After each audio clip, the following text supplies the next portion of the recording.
तो दोस्तों स्काई विदायस में माँ भारती गान बांसान को सादर नमन। आज इंडिया बनाम भारत के बारे में हम बातचीत करना चाहते हैं और सर से जानना चाहते हैं कि क्या ये मुद्दा सही है, कैसे गलत है या सही है, कि उनके बारे में हम जानना चाहते हैं सर से। और संदीप सर से जानना चाहते हैं कि बताइए संदीप सर, इंडिया बनाम भारत का क्या इतिहास रहा है, क्या मुद्दा है, थोड़ा बताइए आप। सबसे पहले थैंक यू कि आप मुझे बहुत बालक से इस शब्द में, इस ऐसे सब्जेक्ट पे आप मेरा राय लेना चाह रहे हैं। बहुत ज़्यादा ज्ञान तो नहीं है, फिर भी मैं प्रयास करता हूँ इस बारे में बोलने का। जैसा कि अभी हाल ही में G20 समिट हुआ, जहाँ पे आप सभी ने देखा होगा कि दिल्ली में इसका समिट हुआ और बहुत सारे लोग यहाँ पे आए, विदेशी मेहमान, और हमारे देश में काफ़ी अच्छे तरीके से उनका स्वागत भी किया गया। पर वहाँ सबसे बड़ी नोटिस करने वाली बात की थी कि जो हमारे प्रधानमंत्री जी हैं उनके सामने भारत शब्द लिखा हुआ है, जो एक मुद्दा बन गया कि क्या इंडिया शब्द का औचित्य अब नहीं रहा, इंडिया सही है या भारत सही है।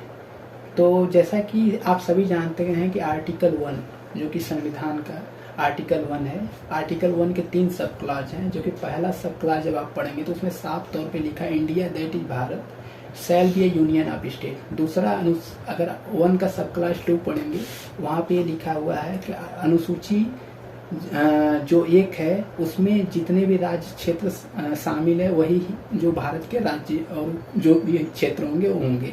1 के 3 में ये है कि राज्य कितने प्रकार के होंगे, तो 3 प्रकार के राज्य है, एक यूटी है, एक अदर एक्वायर्ड टेरिटरी है। तो मूल मुद्दा हमारा आर्टिकल 1 के सब क्लास 1 से है, जिसमें साफ तौर पे लिखा है इंडिया दैट इज भारत, यानी इंडिया जो कि भारत है। पर यहाँ पे बात ये आती कि भारत पहले हमेशा ऑफिशियली यूज करते हुए इंडिया था और आज अचानक भारत क्यों, जबकि इंडिया और भारत दोनों पैरेलल है, तो भारत ही क्यों।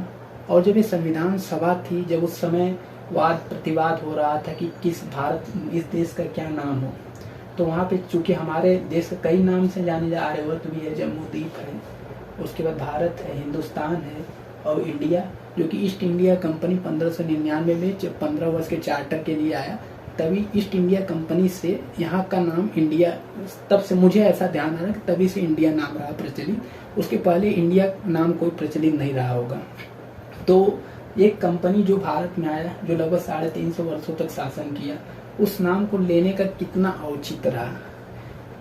तो खैर अभी हाल ही में विकास देवकीर्ति सर भी मिरांडा हाउस में इस चीज़ पे बोले थे, जैसा कि नेहरू जी हैं, तो उन्होंने भारत शासन अधिनियम 1935 हुआ या भारत की स्वतंत्रता अधिनियम 1947 हुआ, वहाँ पे जो इंडिया शब्द का उल्लेख है और बहुत सारी ट्रीटी और संधियाँ जो कुछ भी हुई इंडिया नाम से हुआ, तो उनका जो अपना प्रोस्पेक्टिव रहा इंडिया को लेकर ज़्यादा रहा, तो वो बातें आए कि इंडिया और भारत दोनों शामिल किया जाए। और उन्होंने ये भी कहा कि मुझे लगता है, मुझे इस जब भी मैं संविधान पढ़ाता हूँ तो जब मैं कहता हूँ इंडिया दैट इज भारत, तो मुझे चुभन होती है, कहा से भारत दैट इज इंडिया होता। अगर दोनों ही शब्द को लेना होता तो भारत दैट इज इंडिया होता, इंडिया दैट इज भारत क्यों। तो मैं भी ये चाहूँगा कि भाषा का बहुत बड़ा अपना रोल होता है, और आपकी देश का नाम आपकी भाषा में आपकी विरासत से हो।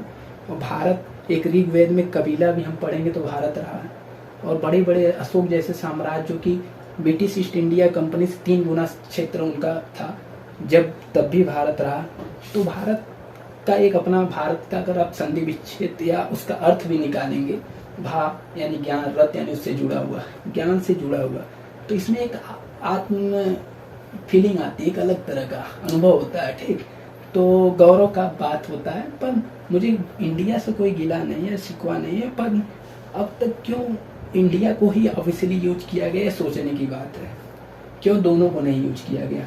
हिंदी में आप जब लिखते हो तो भारत लिखते हो, इंग्लिश में यानी रोमन लिपि में आप जब लिखते हो तो BHARAT लिखने में आपको क्या दिक्कत होती है।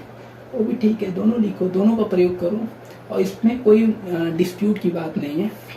पर हाँ, खैर ये बात है कि ईस्ट इंडिया कंपनी, कुछ लोग इसको इतिहासकार जो है इंडस रिवर जो है बोलते कि इंडस रिवर का जो भौगोलिक जियोलॉजिकल पोजीशन है वहाँ से निकला है।